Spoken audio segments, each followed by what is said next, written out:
Hey everybody, it's Tim Miller from the Bulwark here with managing editor Sam Stein. You know it's not a great sign when the Bulwark channel turns into your weekday market update. If we've got to go over everything that's happening minute by minute on the stock market, I think it's a sign that things have gone awry. And boy, have they. Here's the headline from CNBC. Dow tumbles nearly 900 points. NASDAQ suffers worst day since 2022 as recession fears erupt. A nice picture of a trader with his hand on his face. You think that's a stock photo or is that fresh? I believe that's a stock photo. No, but no, it's a classic stock photo.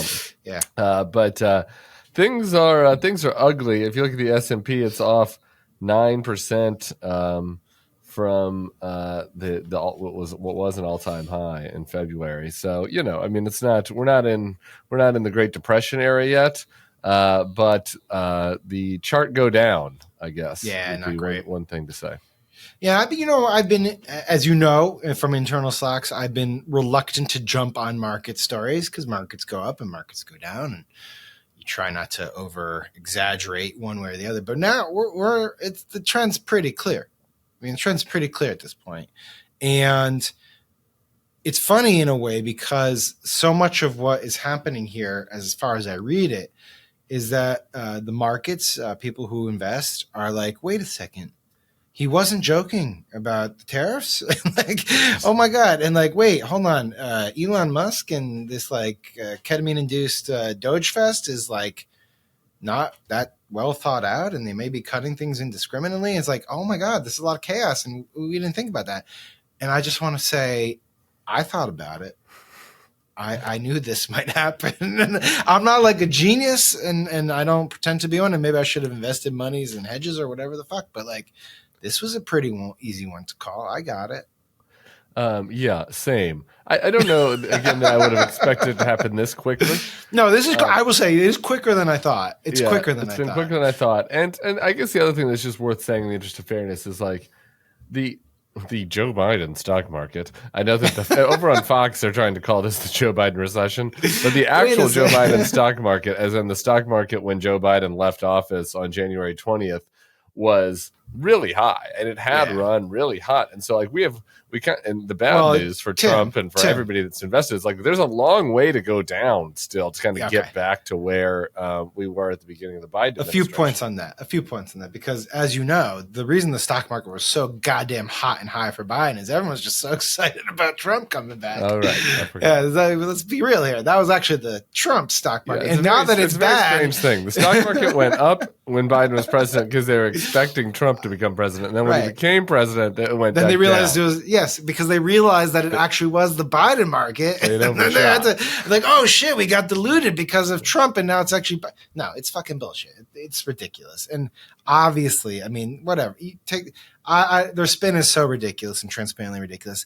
It's very evident that this is because of volatility, because of tariff fears, because the fundamentals of the economy don't particularly look strong with Trump, because you're seeing public sector layoffs, tens of thousands of jobs that will have profound private sector implications. And I think your point is actually the last one is the most valid, which is we're not in inning 7, 8, 9. We're in inning 1. And I was talking to someone pretty smart today about this stuff. And they're like, look, the data hasn't even like set in yet. Like, what is the market reaction going to be when you see job losses in a month, or when you see GDP, flatlined? Then it's going to be really bad. That's when the stock market will really turn bad. And so, look, I hope that's not the case, because I genuinely want the economy to do good. But there's nothing that's giving people. I do. I just don't want people. I don't want people to suffer, honestly. But there's nothing that's giving me particular confidence that they have their shit together. And the reason I say that is because they don't have their shit together. You had over the weekend Howard Lutnick being like, we're not going to have a recession. What are you talking about? I would never bet on recession. No chance. And then Trump's asked, and he's like, yeah, we may have a recession. I can't rule it out. Are you expecting a recession this year? I hate to predict things like that. It's like, well, someone's got to have a playbook here. Nobody has a playbook. And putting a crypto scammer in charge of the Department of Commerce probably wasn't the best call, but we'll see. I got to tell you, I'm yearning for the days of Mnuchin. Mnuchin I miss is him. looking like top of the pops compared to the economic team Trump's got around him now. It's just Hassett is a longtime clown. JVL wrote a great column on this. If you go to the Bulwark on the history of Kevin Hassett, he's always been a clown. Bessent, everybody was saying good things about, but he's been saying some really dumb things in his interviews. They have him doing weird shit, like going to like Ukraine, and like it's like just focus on this stuff, like do this. Focus on stabilizing the economy. Speaking of dumb spin, just a few minutes ago, Tommy Tuberville, America's stupidest senator, was on with Larry Kudlow and was asked about the stock market and whether he has any concerns. I want to see old ball coach. At the moment, the stock market seems to be in full-fledged revolt about that. Now, I have not spoken to the president. I don't know if he's watching the stock market about this or not. He paused the Canadian and the Mexican tariffs. But do you think there's an issue here? Do you think there's a messaging problem here? Do you think there's too much uncertainty here? What do you think about this story? Well, first of all, I don't think President Trump needs to be concerned about it. He doesn't need to look at it. He's our only chance, Larry. We're leaking oil. This country is leaking oil. We're leaking money. 4 years I've been here, it's been going out the door. We've found out now where a lot of the money's going. We'll continue to find that out. But again, at the end of the day, President Trump has told people there's going to be a little bit of pain with this, and there is. That's fine. The stock market's gone up and down before. It'll come back. But when we start doing these tariffs somewhere around 1st of April, where everybody's got to be on the same level, I think it'll start leveling out, and we'll build the country back. We have no chance unless he does tariffs and holds people accountable to what's been going on. There's going to be some pain here. There's going to be some pain. Sam, I don't remember that during the campaign. There's going to be some pain. Is that in any of the ads that they did? Like when you run the ball up the middle. Yeah, there's going to be some pain. You need that middle linebacker. And but the other thing that is, I think, noteworthy about that clip and Trump last night, I don't know if you saw this on Air Force One, he did a little brief gaggle. Are you worried about a recession? Maria Bartiromo asked you, and you kind of hesitated. I'll tell you what, of course you hesitate. Who knows? All I know is this: we're going to take in hundreds of billions of dollars in tariffs, and we're going to become so rich, you're not going to know where to spend all that money. I'm telling you, you just watch. We're going to have jobs. We're going to have open factories. It's going to be great, and the plane is landing. And it's like, and he was asked about the same question about the recessions and stuff. And both him and Tuberville are pointing to the April tariffs as the thing that's going to help the economy. They're like, we need to get these tariffs into place. That's when the money's going to come in. That's when things are going to go cha-ching. So, well, I mean, it's so illogical, because if the tariffs were the panacea, then do the fucking tariffs. Stop, don't keep lifting them. Like, if they're this great gateway to the golden age of our economy, then put them in place and live with the consequences, buddy. Stop lifting them. But clearly they're not, because Trump lifts them every single time. And as you know, I'm always taking the under, and I'm pretty good right now on my record. Pretty good right I've now. been pretty good on my record. I'm feeling good about myself long term. Okay, fine. We'll see. My point is they've rhetorically backed themselves into a corner where they're going to need to do it. I guess my point is, even if you keep being right, like, there's more pain ahead.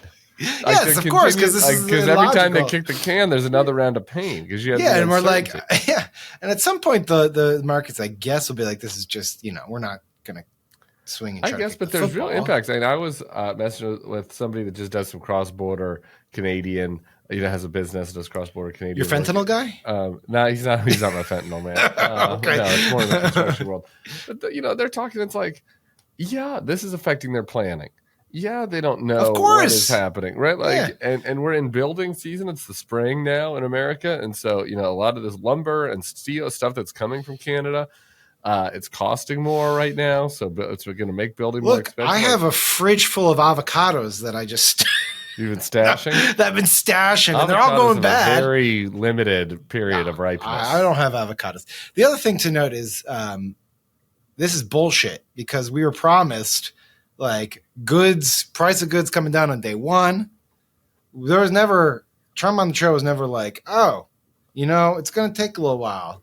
You might endure a little pain. You're going to have some pain. Little pain. There's going to be a little bit of pain with this. But at the end of the day, you're going to be better off. And that was never the promise. The promise was this would all be done within 5 hours, and goddamn, the goods are going to be so cheap and your wages are going to be so high, and you're going to be so tired of winning.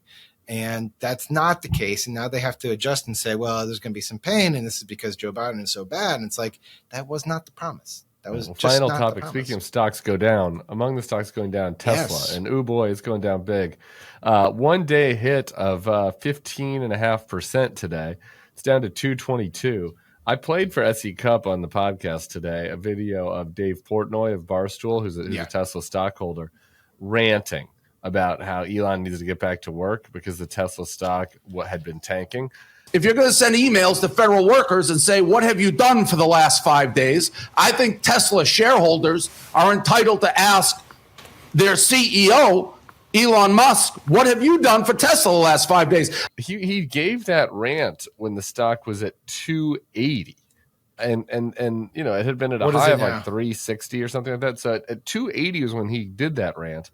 It's been down. It's gone down to 222 since. So it's gone down an additional, call it 30%. First of all, the high of the stocks was 460, 470. So it's down half the price, right? More than half. He's lost every bit of earnings he had.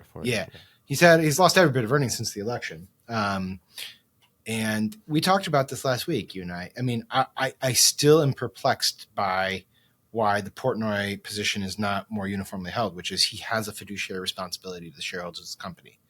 Yeah. There should be some sort of reckoning here that they need to have him either relinquish control or get back to work. And the big shareholders got to be like, excuse me, like, why are you shit posting Poland right now? Like, are there other things that we could be focused on? Like, I don't know, selling cars. It's nutty. And like today, like, I don't want to make this another Elon thing, but like Twitter was like hacked relentlessly throughout the day. He's blaming the Ukrainians, by the way, as we're recording this. Of course he is. There was a massive cyber attack to try to bring down the X system with IP addresses originating in the Ukraine area. Tesla prices are just absolutely shit in the bed. And he's out there picking fights with Reid Hoffman, being like, were you on Epstein's Island? And that lawsuit was funded by Reid Hoffman, who is a major Dem donor, and also an Epstein client.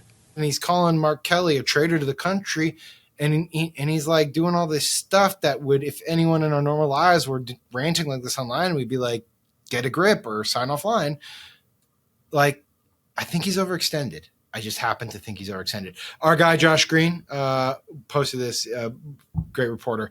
Elon Musk's net worth has gone down $145 billion since January 17th.